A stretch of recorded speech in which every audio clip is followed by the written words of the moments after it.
Woo, man, look. Season about to start, draft about to start. Yeah, bro. I'm in my bag. I'm actually have to do this punishment though too. I think You do have a punishment to film. Tomorrow. Actually, I really gotta do it tomorrow through this weekend. It will be posted tomorrow. It's not Monday. We're off next Monday. So yeah, it will get posted, and yeah, that's my next to-do list. You see any of the new jersey releases today?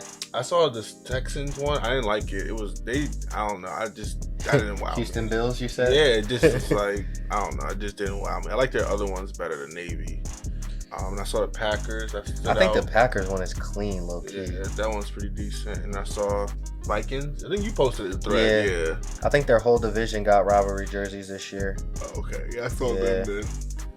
The Detroit one's kind of clean. They look like the Panthers. They do look like the Panthers, though. They look like Auburn. Who's that? The Bears. They look like Auburn. What? You see, I'm like, can't even recognize. Yeah, I don't know. Oh, man. Live from the 856. This is channel 856. It's your boy Danny X. Jared, we live in effect. You hearing me? We are back. Season 3 is officially underway. Call this like a little part 2 preview before we get fully underway once football starts next week, which is crazy. Next Wednesday. Yep. So glad to be back.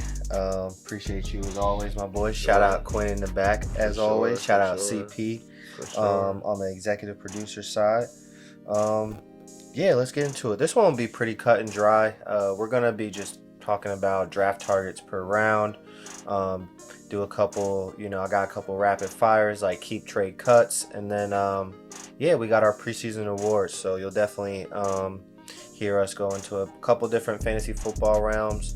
If we have a little time at the end, might talk about the Game of Thrones season. But yeah, just want to make sure that we give y'all something before the season starts. This is around the window where you start to draft. So make sure you guys got some tips and trades. And we did a little research on our end, so to make sure y'all are fully prepared for your drafts. I got 4 teams again this year. How many you doing this year? So far 4. I'm waiting for my church league to get announced. So, but yeah, probably gonna do 5. Yeah. So we're back, full effect. I got the itch, man. Like I'm just ready to get back in the fold. Like I'm ready to watch football, ready to sit, be lazy, eat fried food for this guy. Yo, for real, like just sit in one spot for 7.5 hours straight, just eating food like with brews and just chilling. So I'm definitely excited for that. But yeah, let's get right into it. All right, round by round targets. Obviously, if you're in a keeper league, dynasty league, any sort of league where you guys retain players or have sort of picks or anything like that, these players might be a little skewed. Obviously, like for our league in the League of Kings, we got 12 people. Yeah, we got 12 people, so half PPR with keepers. So obviously, some of these picks will be a little bit different. I can try actually, Quinn. I'm gonna, if you can, put the keepers for everybody in their rounds right here, right. All right, cool. So that's all of everybody's keepers. I personally think my co-host has the best one, and my director both have really good ones, having quarterbacks after 10th. So I think those are really strong picks. Evan has it going as well, with Pickens in the 5. Chris got Javonte in the 9th. Yeah, that's very stout, very stout. So yeah, obviously things might change, so obviously use the advice and picks. I did still put just normal, like I listed everybody, so I just left the keepers like kind of in there for the draft. Yeah, of course, absolutely. All right, we'll start with round 1. Jared, I'll pass it to you.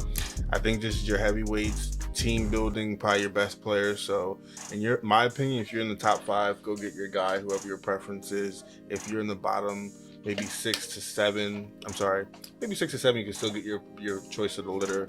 But after maybe 8 to 12, I feel like you can just, whoever falls in your lap, get your guy. So absolutely, make your preference known. First round, plenty of targets. Second round, how you feeling?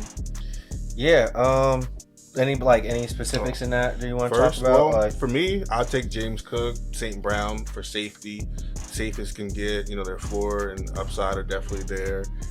Me personally, I've had CeeDee Lamb. I think George Pickens is kind of eating in his target share a bit, but he's still, a great wide receiver one.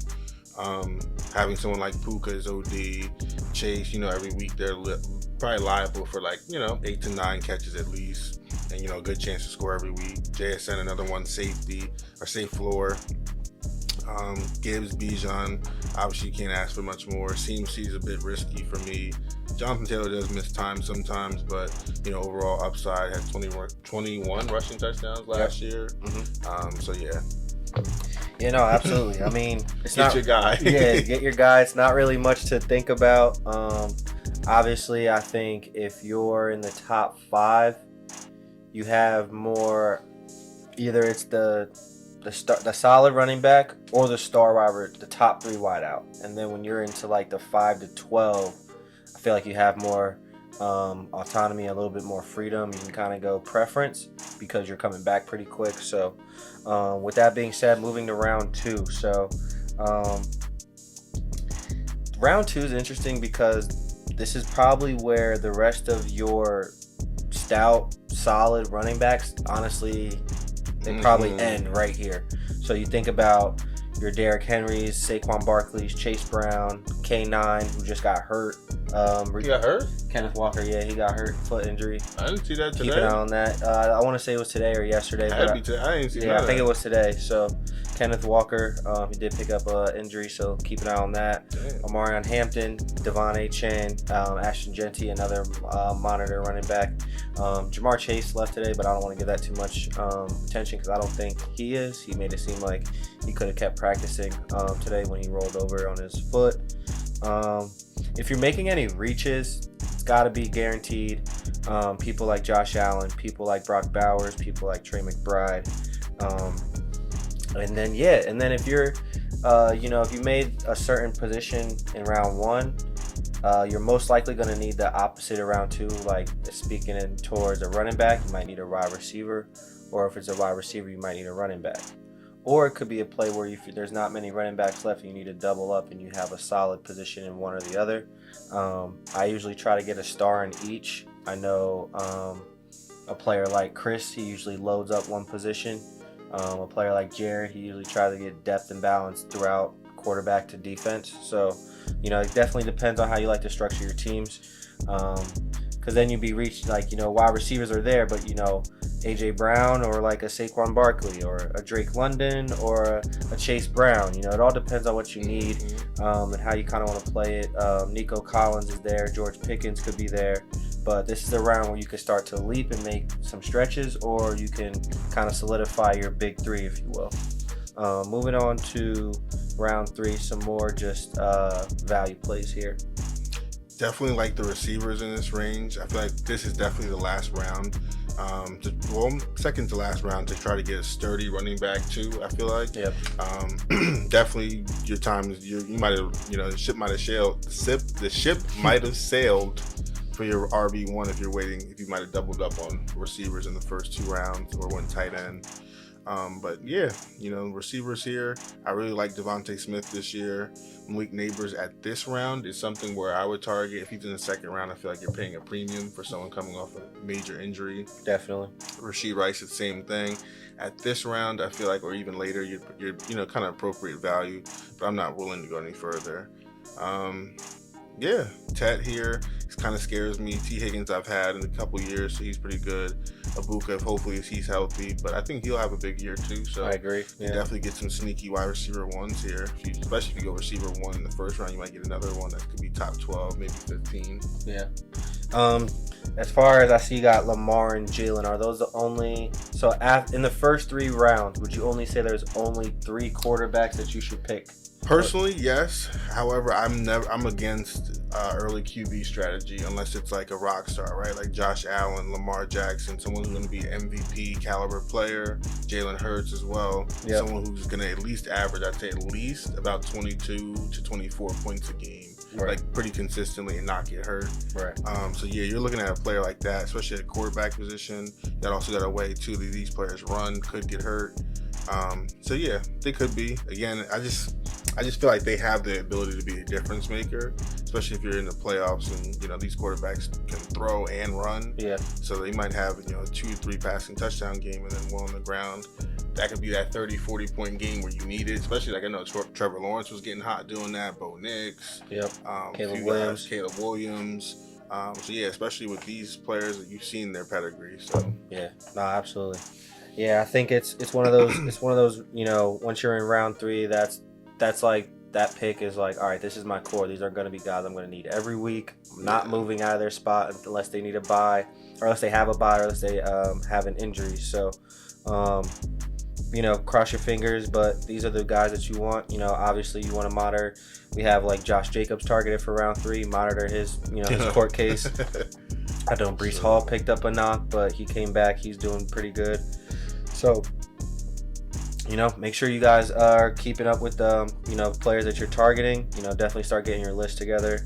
Do you, as far as like guys like McMillan, Egbuka, Rice, Higgins, do you think those guys have potential to fall, or are they pretty solid right there? I think they definitely have potential to fall.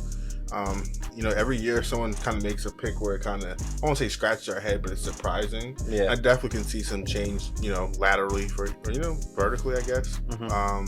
But yeah, I could see interchanging. If you saw me, one of the running backs in the 4th round switch to the 3rd round, and Josh Jacobs fell to the 4th, I wouldn't bat an eye. Or if you said Tet lasted to the 4th round, right, and Garrett Wilson or Waddle or somebody was picked in the, it wouldn't shock me. So yeah, definitely some room for movement there. Yeah, no, for sure. As far as round 4, this is where you probably got. This is my favorite round of the draft this year. It's my favorite round of the draft. This is that round where it's like, all right, you got a handful of number 1 wide receivers left.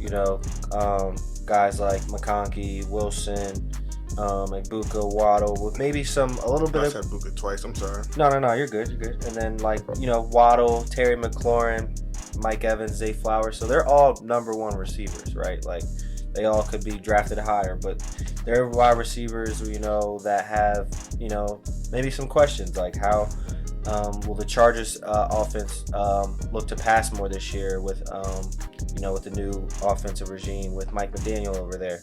Jalen Waddle, he's in Denver now. Should we expect a boom from him in a more, a high-powered offense with Bo and Sutton and Dobbins, Harvey, all those guys over there?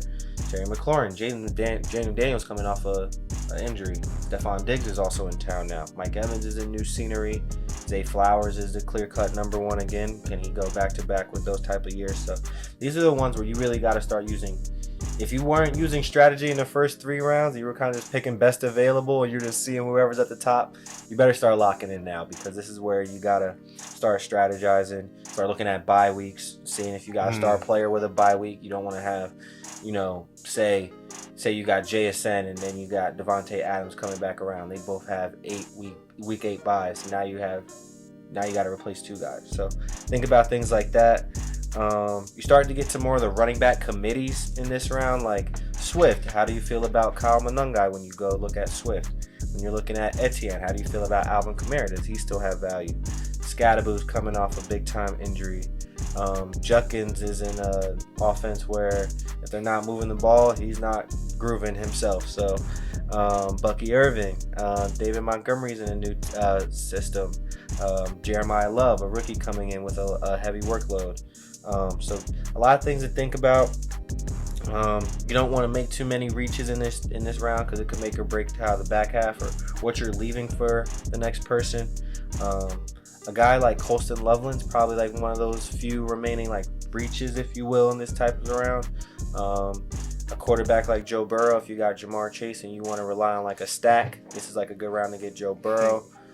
If you have AJ Brown and you want to go like maybe get a Drake May for his stack and his running ability, this might be the round to go get it, because when you spin after 4, 5, or 6, they probably won't be there. So very crucial round. I do agree this is a big round in our league. Like a guy like me, I have my pick. I have Puka in the 2nd. Then I got to come back and get whatever best available, whether it's if I double up or if I need one or the other. And then round 4, that's going to be like my either my RB2 or my wide receiver 2, which is both massive positions on the board. So round 5. I hate this round. I really hate this. So there's some targets that I'm just not even really kind of like ideally going for. But here, if I'm stuck, and I know flex is going to be probably ideally someone's round 5 pick. Right. Someone I'm really high on this year is like Roma Duns. Someone who I feel like could be like a comeback player who got an injury riddled last season. Kind of getting overlooked in drafts, appropriate like a wide receiver 3, ADP. But here I feel like he can pay off, especially early in the season. Luther Burden, he's a target here as well, but he's a little bit banged up. He had a groin injury. So I feel like Roma Dunn's been operating as a wide receiver 1 in camp. Last year I saw that he had his 6 touchdowns or 5 touchdowns in the first 4 games, or 6 touchdowns in the first 5 games. So he's off to a really good start until he had a heel injury last year. So I'm seeing hopefully if he can manage to, get past that and have a full season. I like him and Caleb Williams getting better. We saw the same thing though too for last year. Christian Watson, a strong second half. I thought he scored pretty well. He had 9 touchdowns and something crazy like that to end the season. About 8 or 9 games. So I liked what I saw from him. Dobbs is out of there. Yeah, exactly. Bigger target share. Tucker Kraft's coming back from injury, so we're not sure how big his workload will be, but someone like that. DJ Moore, change of scenery, playing with Josh Allen. I think those targets to me are 3 that I would really lock in on and keep an eye on in the 5th round as a potential flex, season-long flex. There, I feel like you will have options. Here, running backs are really thin for me. I really do like Jadarian Price here. Trevion Henderson is a playmaker here, but I've seen reports with camp he might be splitting less with Ramondre. And Byshaw too would be a swing for me. Not sure what's going on in Jacksonville's running back room, but I feel like if he can pan out at this RB5 or round 5, you can get a top 24 running back. I feel like that could be a steal, one of the steals of the draft. But Tyler Warren here would definitely be a great playmaker. Going tight end early. We just mentioned Caleb Williams and Jaden Daniels as well. Could be some potential quarterback targets here. Mind you, we only mentioned 4 tight ends. You should not. I don't think there's any other tight ends you should reach for in the first 5 rounds. There's 4. There's 4. What is it? McBride, Bowers, Loveland, and Warren. And I feel like there's one more. I feel like no. I could be tweaking. No, I'm just making sure because I'm like. at that point they're kind of all in the mix, like Kraft, Kelsey, Goddard, Kittle, Fannin.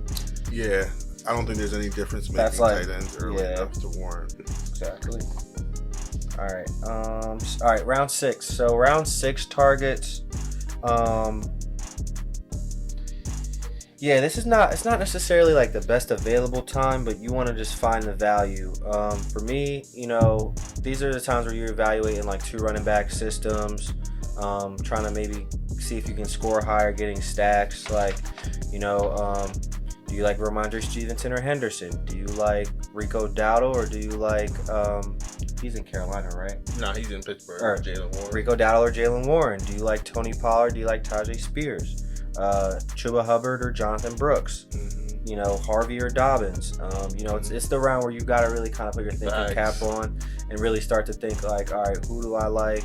Which wide receiver 2? Like, do I like Addison? Despite he's one of the better wide receiver 2s, but his quarterback situation's kind of rough. Like, so where do you kind of have to balance where you want to go.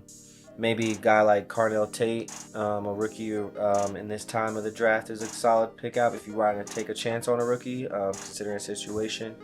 Or you can go solid, like Christian Watson, maybe a Dak Prescott if you think he's going to have another good year. T-Law if you think he's, the Jacksonville Jaguars continue to take a step up. And like guys like Jared just mentioned, Tucker Kraft, he's had a really good, he was having a really, really good season before he had the knee injury, so it'll be dope to see what he does when he comes back. But there's some surprise names in round 7 that you can definitely sneak away with, Jared. I do like this round a lot. However, I kind of feel like the better drafters are kind of going to be able to pick through. I think this is right when the draft starts to become, I want to say like expertise or whatever, but you'll tell who's prepared or not. Like, right. Like I do think you'll have some quarterbacks that'll fall. Like Mahomes, I know he's coming back from an ACL injury. I don't think he'll be as explosive like as a runner. Be scrambling around. But I think he could get close to 20, 25, 30 touchdown passes. Oh yeah. Herbert, Herbert, Nicks, I think will be in this round appropriate. Jordan Mason, I really like in this round. RJ Harvey, I like more as a kind of like a season-long player because J.K. Dobbins, we know his injury history, right? And I feel like in this round, this would be comfortably probably around the second to last round. I'd look to get a receiver, especially like someone on my bench. I wouldn't be looking for a starter here. You got Cortland Sutton, Jordan Addison, DK. I really do like Parker Washington in this round. Michael Wilson, if you believe what he was doing last year, isn't wasn't just a fluke. I think Josh Downs could have a bigger season. Alex Pierce is in kind of, I guess, what he's getting on the pup list.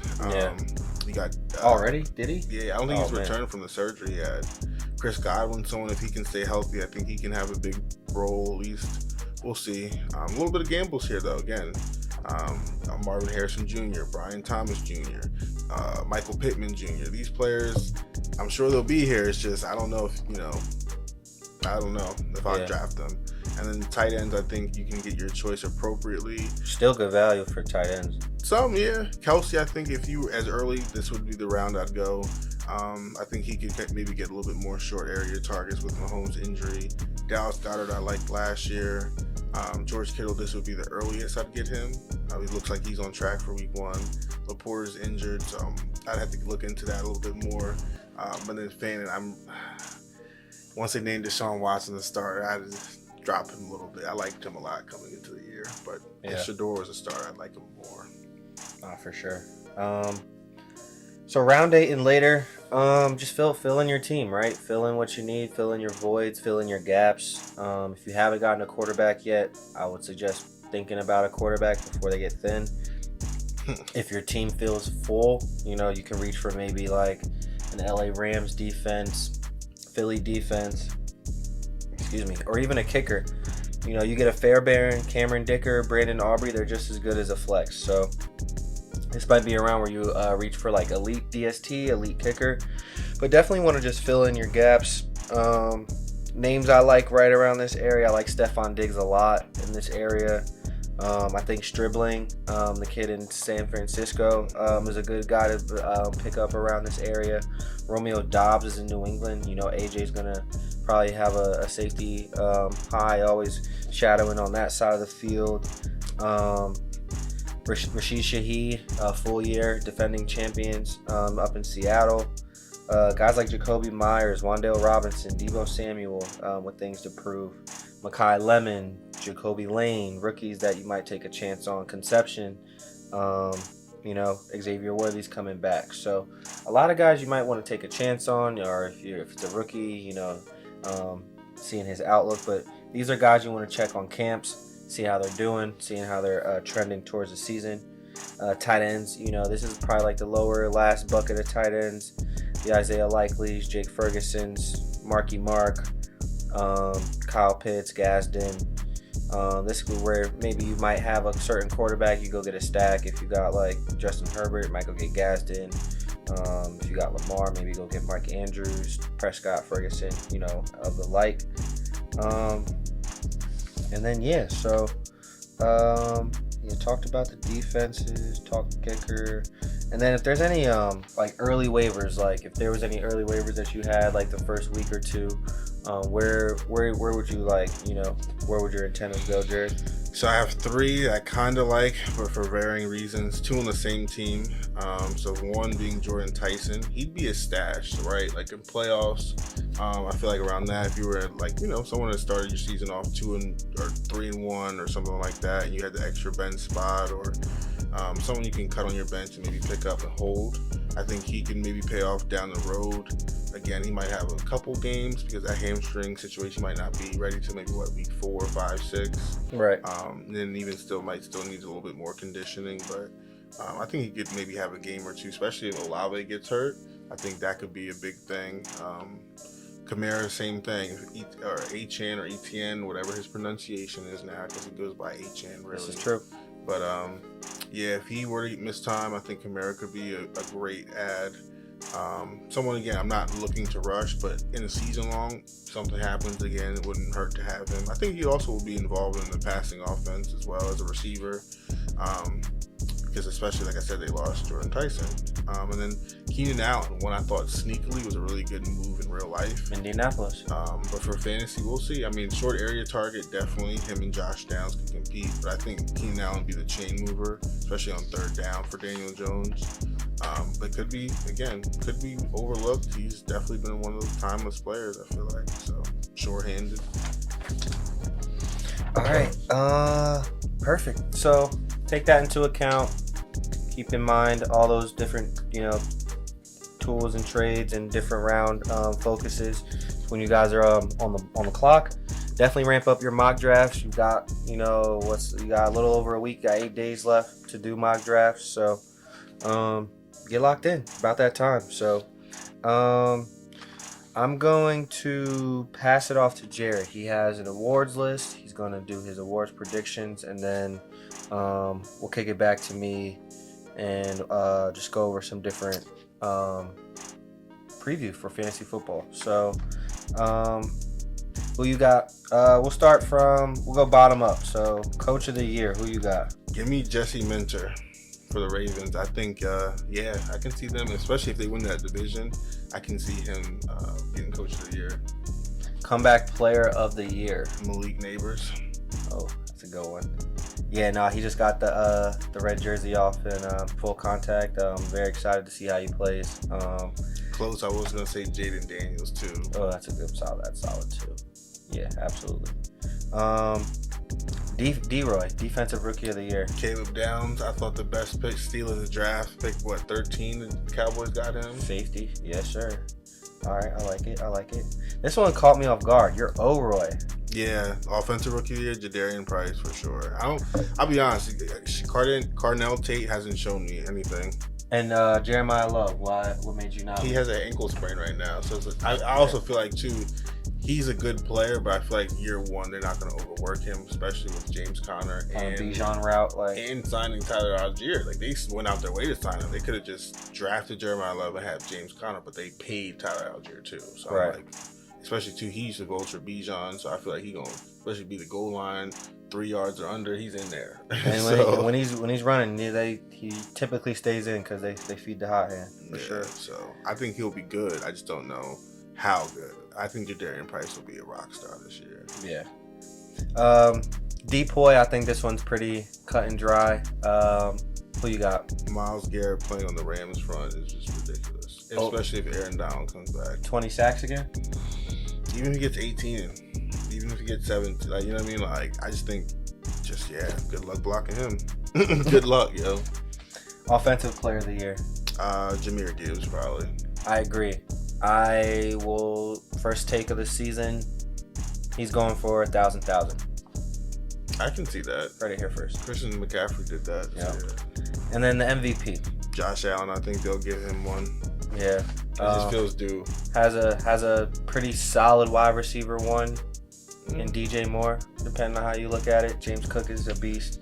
Keon Coleman, we'll see if he takes an ascension. But yeah, cool. Those are our Jared's awards predictions for the year. Mm-hmm. Did you want to do the fantasy one year long? Oh yeah. So that's what. Yep. So. My bad. No, you're good. So. Let's see. We'll start with who will be the biggest draft steal. Damn. For me, I low-key have to... I think low-key Isaiah Likely might be the best draft steal. I think you can get a starting... So you'll give him sleeper?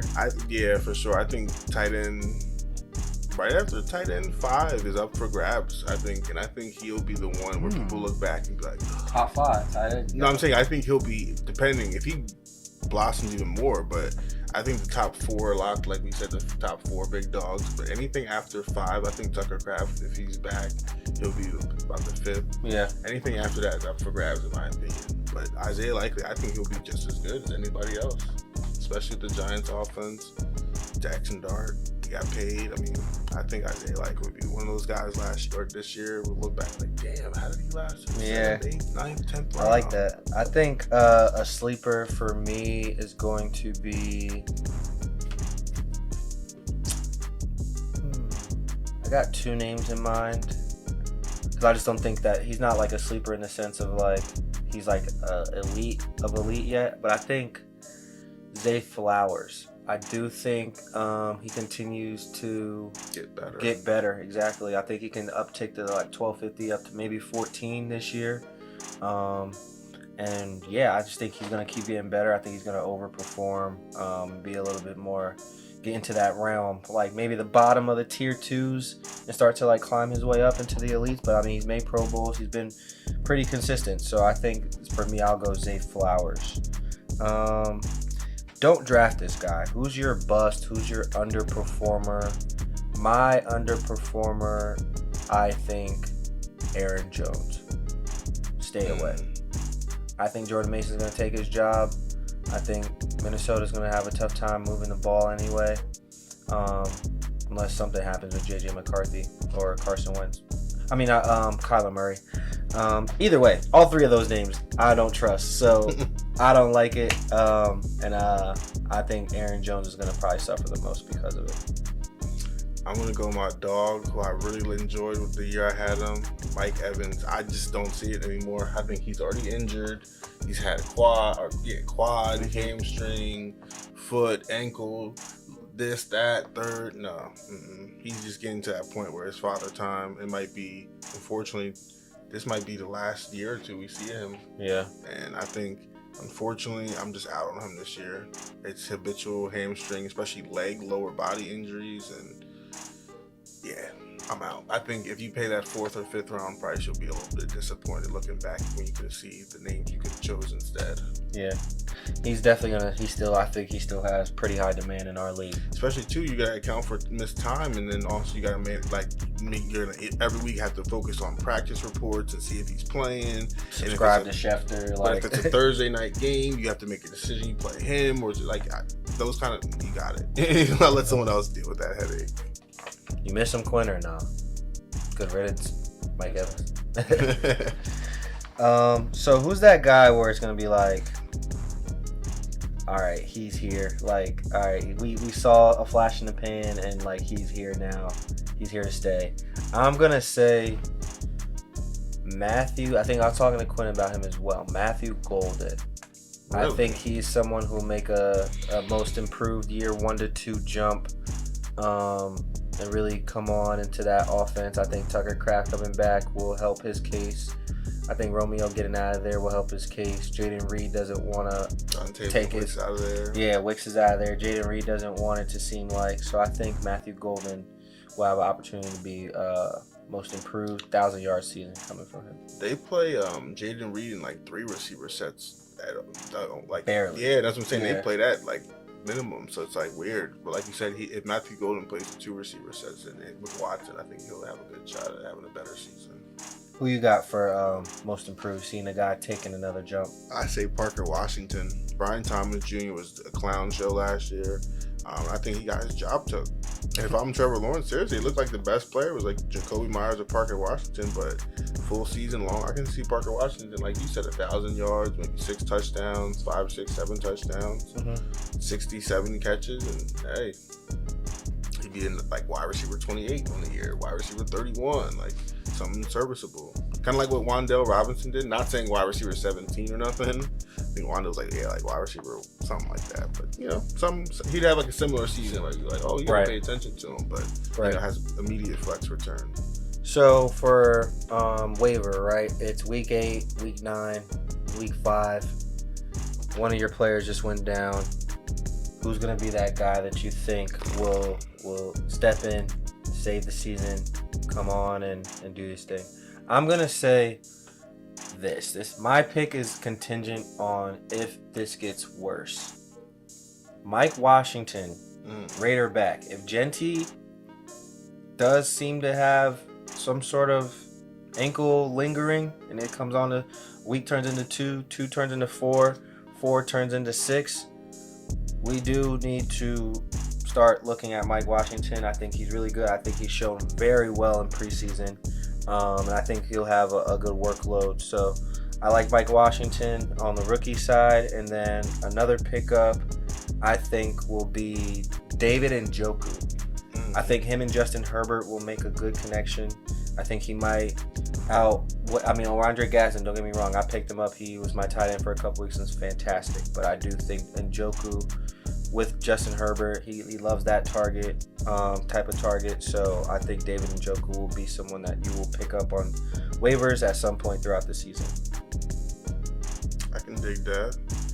Who do you like for waiver pickups? This is hard because I'm assuming that y'all are savvy drafters, everybody, and I'm sure y'all are. But it's just hard because I'm assuming these players will get drafted, but they have a chance to go undrafted. You just mentioned Stribling. I'm even thinking Casey Conception. Like, if people left their draft, there's plenty of receivers you can leave the draft with. So I'm like, I could see in a league where maybe a 10-team league or something, or. But these players I can see, especially Stribling, after like week 2 or 3, having like that Puka effect where like week 1.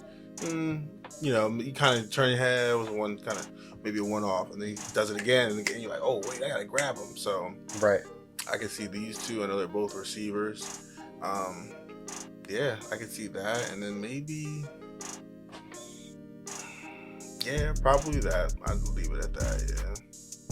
All right, and then I would say, would you say it's safe to say MVP, comeback player, rookie of the year? Same guys, yeah. I would give an honorable mention to Frank Warner for comeback player of the year. I think he can have Fred? a great year. I said Frank, I'm sorry. Fred, yeah, I got you. Yeah. Mike for the Niners. Yeah. And then 2, like I said, Josh Allen. His wife is bad. I've never seen her, but I'm sure. And I'm really high on Jadarian Price this year. I think he'd have kind of like a Josh Jacobs, David Montgomery kind of rookie year where he finishes a strong RB2, top 20 RB. I like it. Yeah. Diamond in the rough. Quinn, how we looking time-wise? You good? Okay, cool.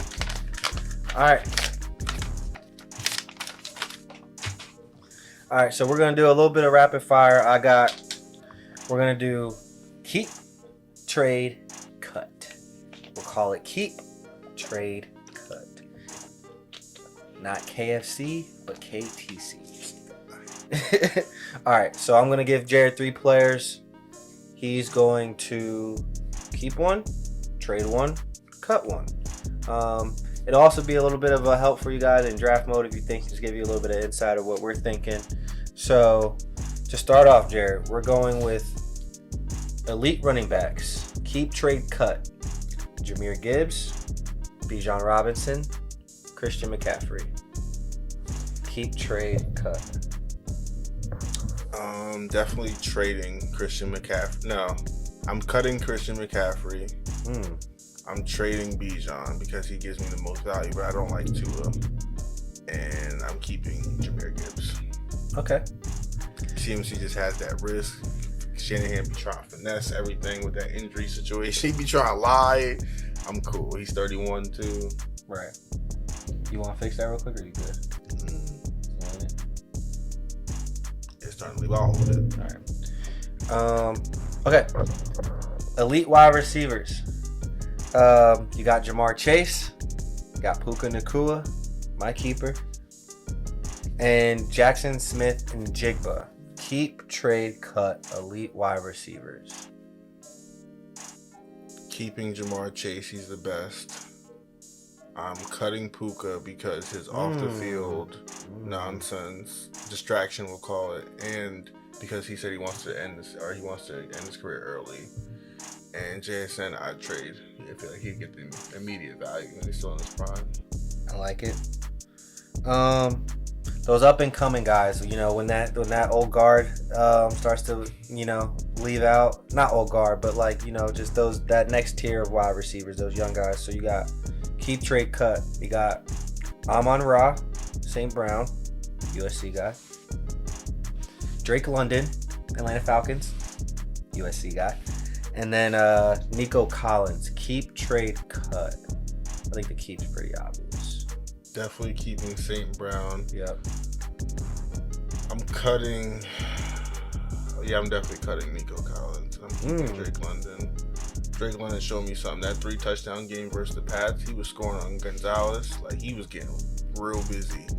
I like it. And I think he's one of the definitely most physical receivers at the catch point. I think he's definitely like aggressive, physical.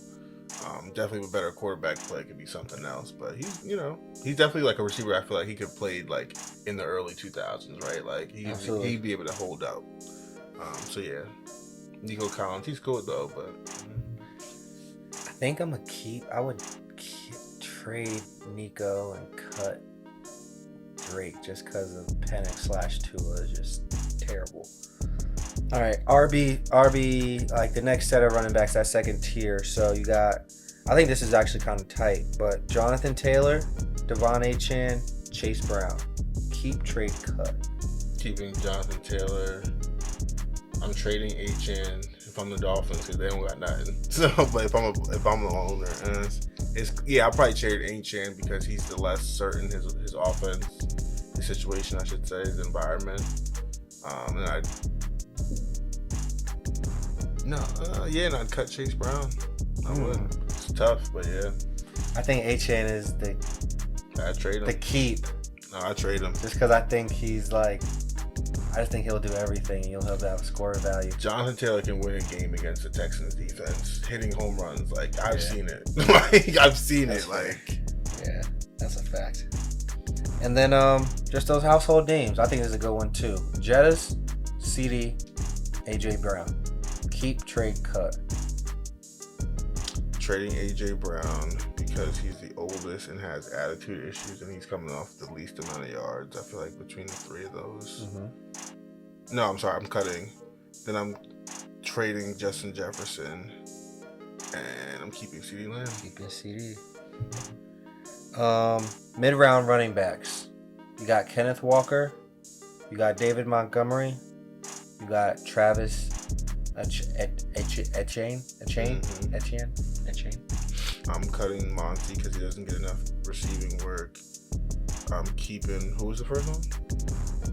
Kenneth Walker. Keeping Kenneth Walker, who's the Super Bowl MVP, and I'm trading, what's his name? Etienne. Yeah. Okay, I like it.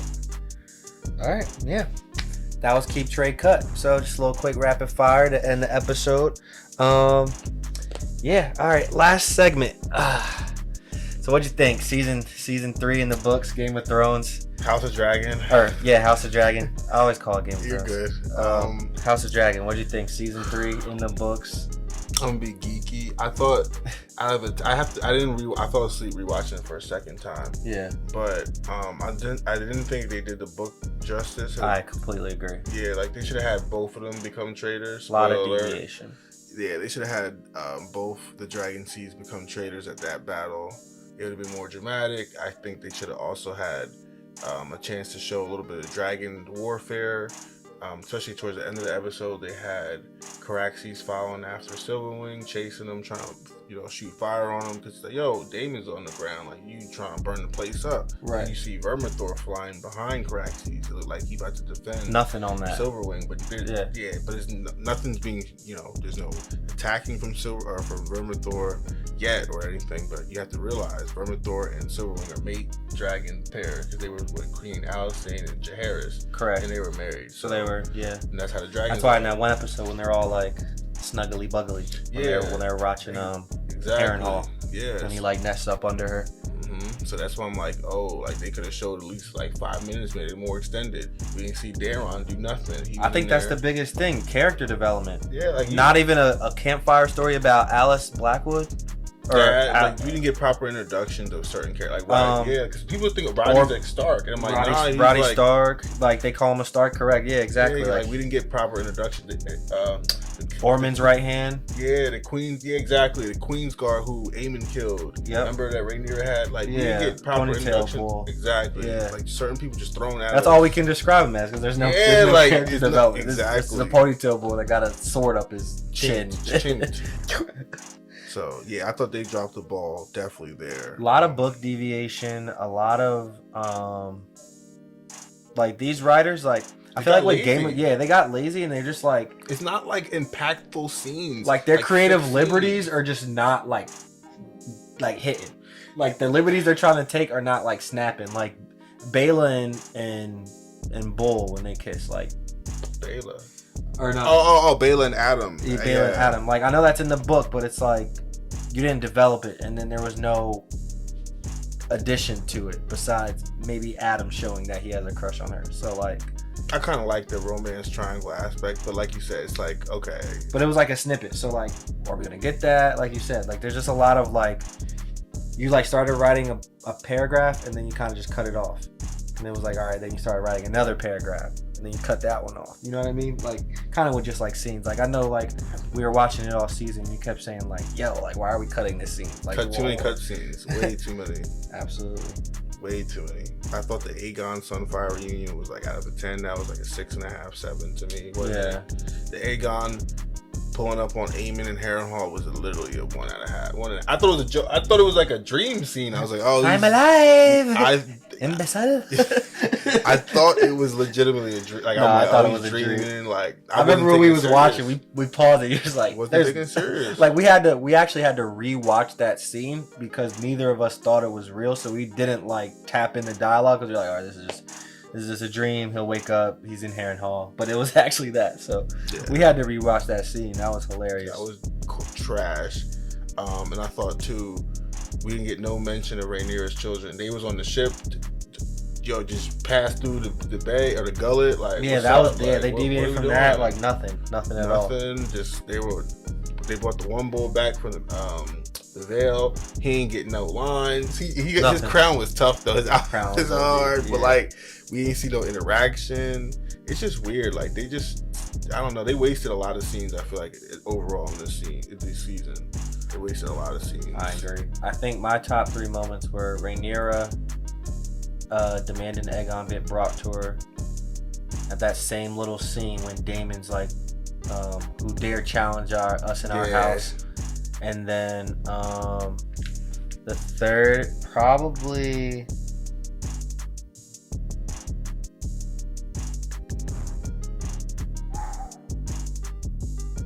I really enjoyed